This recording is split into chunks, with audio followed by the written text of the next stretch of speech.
Even though I lack the vocal cords to speak your language, I spend every waking moment studying the subtle shifts in your facial muscles and the tone of your voice to understand your heart. When I press my cold nose against your hand while you are typing away at your computer, I am not just seeking attention, but rather reminding you that the physical world still exists outside of that glowing screen. To you, a walk around the neighborhood is a simple form of exercise or a chore to be completed, but to me, it is a grand odyssey through a library of scents that tell the stories of every creature that passed by hours ago. Please do not be frustrated when I linger at a particular patch of grass for several minutes, as I am essentially reading the local news and catching up on the complex social dynamics of our territory. My sense of smell is so incredibly sophisticated that I can actually detect the microscopic chemical changes in your sweat that signal you are feeling stressed, anxious, or even coming down with a cold. When I stare into your eyes for a long time, my brain releases a surge of oxytocin, the same love hormone that bonds human parents to their infants, creating a biological bridge between our two species. I don't understand the specific words you use when you are angry about something that happened at work, but I feel the vibration of your frustration echoing through my entire body. Every time you leave the house, I have no way of knowing if you are gone for 5 minutes or 5 years, which is why my joy upon your return is always so explosive and uncontainable. Your shoes are not just footwear to me, they are concentrated capsules of your unique essence, which is why I often sleep on top of them when you are away to feel closer to your presence. I perceive the world in a blur of motion and a symphony of smells, prioritizing the how and who of an environment far above the visual aesthetics that you find so important. When I wag my tail, it isn't always a sign of pure happiness, as the direction and speed can indicate everything from cautious curiosity to high-alert nervousness. I wish you knew that when I protect you from the mail carrier, I truly believe I am performing a heroic service that keeps our pack safe from a persistent daily intruder. My dreams are filled with the sounds of your whistling and the phantom feeling of chasing squirrels through the park, which is why my paws twitch and I let out little muffled barks while I sleep.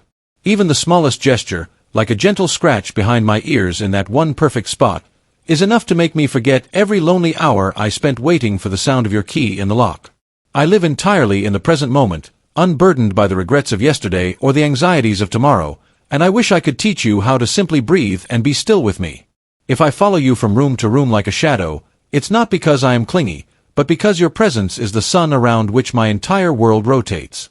I can hear the high-frequency hum of electronics and the distant rumble of a storm long before you can, which is why I might act strangely for reasons you cannot yet perceive. When you are sad and I rest my head on your lap, I am attempting to absorb your heaviness into my own fur so that you don't have to carry the weight of the world alone. Lighting and fireworks aren't just loud noises to me. They are terrifying, unpredictable tears in the fabric of my reality that make me feel like the world is ending. I don't hold grudges or remember the time you accidentally stepped on my paw, because my love for you is filtered through a lens of absolute, unwavering forgiveness. The way you smell when you come home from a long day tells me exactly where you've been, who you've talked to, and even what you had for lunch, making you an open book to my nose. I find comfort in our routines because they provide a predictable rhythm to a world that often feels confusing and governed by strange human rules I don't understand. When I lean my weight against your legs while we are standing still, it is my way of hugging you and ensuring that our physical connection remains unbroken. I see you not as a master or an owner, but as the leader of my pack, the provider of my safety, and the absolute center of my emotional universe. Every blink of my eyes and every tilt of my head is a calculated attempt to communicate a devotion that is far too deep for any human dictionary to ever contain. As I grow older and my muzzle turns gray, I may move a little slower, but my desire to please you and be near you remains as vibrant as it was when I was a clumsy puppy. Please be patient with me if I take a bit longer to get up from the floor, as my joints are beginning to feel the weight of all the miles we have traveled together. I don't need expensive toys or fancy gourmet treats to be happy. All I truly crave is the undivided attention of your gaze and the warmth of your hand on my head. When we play fetch, it's not really about the ball or the stick, but about the shared energy and the thrill of working together toward a common, joyful goal. I trust you with my entire life, from the food I eat to the places I sleep, and that vulnerability is the greatest gift of friendship I have to offer you. Your home is my sanctuary, but your presence is my true home, meaning I could live anywhere in the world as long as you are there to tell me I'm a good dog. I am a social creature by nature, and being excluded from the pack activities in the living room feels like a physical ache in my chest. If I am acting out or being bad, it is usually because I have pent-up energy that I don't know how to release, or because I am desperately trying to tell you that something feels wrong.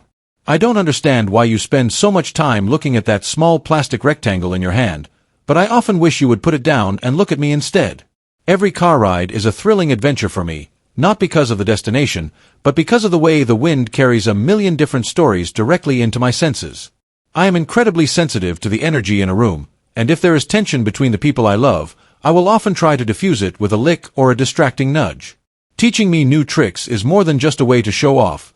It is a vital form of mental engagement that makes me feel useful and connected to your will. I wish you knew that when you shout, I don't learn better. I only learn to be afraid, whereas your calm, consistent guidance makes me feel confident and secure. My life is significantly shorter than yours, which is a cruel biological reality, so I try to pack 100 years of love into the short decade or two we have. When you leave me at the vet or the groomer, my heart sinks because I fear I have done something wrong to be left behind in a place that smells of fear and antiseptic. The best part of my day isn't breakfast or dinner, but that specific moment in the evening when the house goes quiet and we finally settle down together on the couch. I am a mirror of your emotions, so if you are happy and energetic, I will bounce with joy, but if you are tired and drained, I will be your quiet companion. Please don't give up on me when I have accidents or when I don't understand a command right away, because I am trying my absolute best to navigate your human world. I cherish the pause-on time we spend grooming, as it reminds me of the way my mother used to care for me and reinforces the bond of care between us. Even when I am old and my eyes grow cloudy, I will still recognize the specific rhythm of your footsteps from a floor away, and my heart will still flutter with excitement. I don't need a big yard or a fancy bed to feel like the luckiest creature on earth. I only need to know that I have a permanent place in your heart and your life. Every treat you give me is a symbol of your affection, but a simple yes and a smile from you are worth more than all the biscuits in the world. I hope you realize that I see all your flaws and mistakes, and I love you even more because of them, because to me, you are the most perfect being in existence. When the time eventually comes for me to leave this world, I want my final sight to be your face and my final feeling to be the touch of the person who gave my life meaning. My love for you is a constant, unchanging force of nature that requires nothing in return except for the privilege of being by your side until my very last breath.